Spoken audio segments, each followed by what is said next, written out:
What you're looking at now is a graph of the famous Fibonacci sequence. Not the one you might have heard of, but a generalized version of it, which lets us give a meaningful value to, for example, the pith Fibonacci number. Let's take a step back. What could a pith Fibonacci number even mean? First, let's look at the classic definition of this sequence. Briefly, the Fibonacci sequence is what you get when you construct a sequence as follows.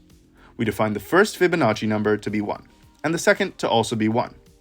Then, to get the third, we add up the previous two to get 2. We continue this process to get 3, 5, 8, and so forth. This sequence has, over the years, really enchanted people that are interested in math. It's well known for being somehow connected both to spirals and to the famous golden ratio. But if you're anything like me, you've probably heard about this connection a lot, but never really understood it in depth. It turns out the Fibonacci sequence is very intimately related to the golden ratio, which we call phi, because dividing two sequential Fibonacci numbers gives a better and better approximation of this special number. I won't go into detail about what makes phi so special in this video, but if you want to learn more, I've linked some videos about it in the description. This connection to phi is also what brings about the spiral. If we make a rectangle using squares with side lengths equal to the Fibonacci numbers, then connect their corners with circular arcs like so, we end up with an approximation of the golden spiral, which some people say is found in nature, though this idea is pretty contested. One of my favorite things to do with math concepts I learn about is to represent them visually. So now that we understand a little bit about the Fibonacci sequence, we might want a nice visual representation of it. Maybe we can even graph it like we could a function like y equals x squared. Unfortunately, this isn't so easy. We can think of this sequence as a function, where n is the input and the output is f of n, the nth number in the sequence. In fact, this is precisely how sequences are rigorously defined in mathematics, as functions that take in a natural number and spit out a real number. But here lies our problem. This function can only take in natural number inputs. If we try to graph this on a plane, we end up with a scattered array of individual points, but not a nice continuous curve. If we want a way of visualizing the Fibonacci sequence properly, we're going to have to find a way to make sense of inputs that aren't natural numbers. An obvious and simple approach is to just connect each of these points with a line. We can write this as what's called a piecewise linear function. Between any two Fibonacci numbers, this function will be defined to be the linear function that connects them. This does give us a continuous function. For any positive input we want, be it natural, rational, or even irrational, this new function gives us an output. For instance, plugging pi into this function results in about 2.14. But this somehow isn't very satisfying. For one thing, we still can't make sense of negative inputs. But maybe even more importantly, the graph isn't smooth. In mathematical terms, we can't differentiate it at an infinite number of points. In short, this graph just isn't very aesthetically pleasing. We can try to solve these problems by finding what's called a closed-form expression for the Fibonacci sequence. Closed-form expressions for sequences are formulas that take in some number n and spit out the nth number in the sequence. They're called closed-form because they only use the 4 operations, plus some basic functions. So this expression would be closed-form, while this one wouldn't be. Since we know how to graph each of these basic functions, a closed-form expression for the Fibonacci numbers could bring us one step closer to drawing a smooth graph of them. The recursive definition of the Fibonacci sequence is an example of what's called a recurrence relation. In this form, it's a little hard to work with, for the reasons I've mentioned, and because of the fact that it makes it really inefficient to compute large Fibonacci numbers. Luckily, there is a method of finding closed-form expressions that describe the same sequence defined by a recurrence relation. This is called solving the relation.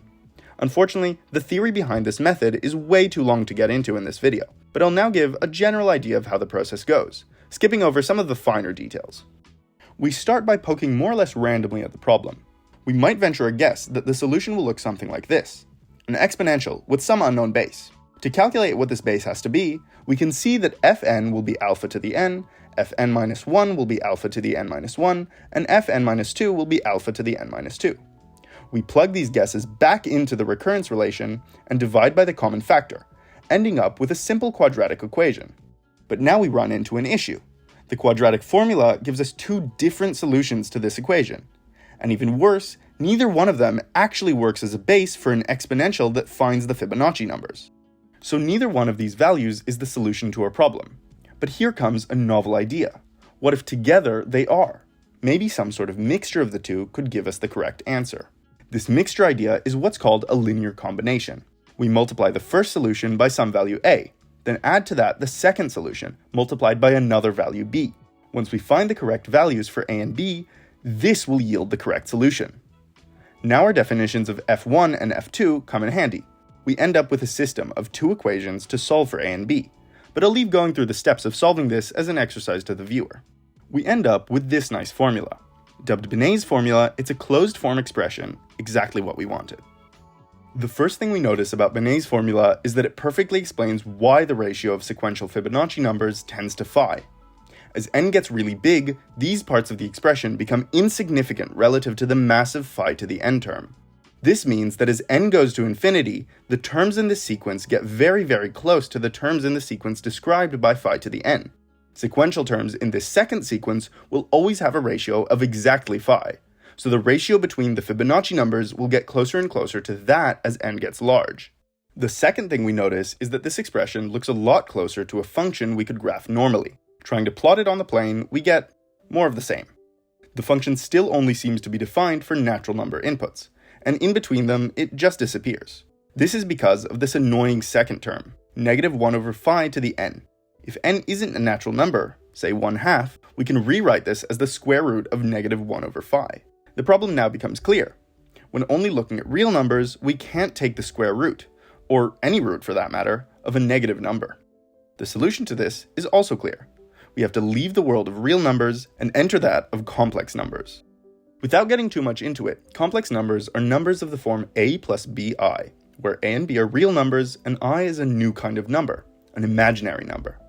We define this new number I to be the square root of negative 1. Every complex number has a real part, denoted here by a, and an imaginary part, b. By using complex numbers, we can now take the root of any number, be it positive or negative. We can also represent any complex number as a point on a two-dimensional plane by assigning the x value to the real part and the y value to the imaginary part. We've essentially replaced the number line with a number plane, the complex plane. We now have all the pieces of the puzzle to extend Binet's formula to accept real number inputs and graph the result. First, we actually need 3 dimensions, not 2. 1 dimension for our input and 2 dimensions for our output, as it's now complex. Now, to graph the function, we can start by thinking of it as the collection of points of this form. The first coordinate is our input, the second is the real part of the output, and the third is the imaginary part. We can start with any point of this form, and as we vary x, we notice that our point traces out a curve in this 3-dimensional space. Drawing out the path that it traces, we end up with this. I think this visualization is incredible. It tells us a lot about our extended Fibonacci sequence. For instance, any non-integer input gives us a number with some imaginary part, even if it's pretty small. So the only real valued Fibonacci numbers are those with an integer index. We can also see this massive spiral when the input is negative, and how it gets thinner and thinner when the input is positive. This is because a large positive input, like we saw earlier, makes this term really small, so the imaginary part of our output will be tiny. As the input tends to negative infinity, however, this term becomes more and more influential, making the imaginary part of our output massive.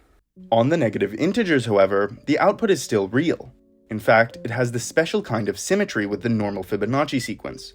They're mostly the same, except the negative sequence flips between negative and positive. This also creates this really interesting double symmetry when the graph is looked at from the top down, almost as if the function can't decide whether it wants to be odd or even.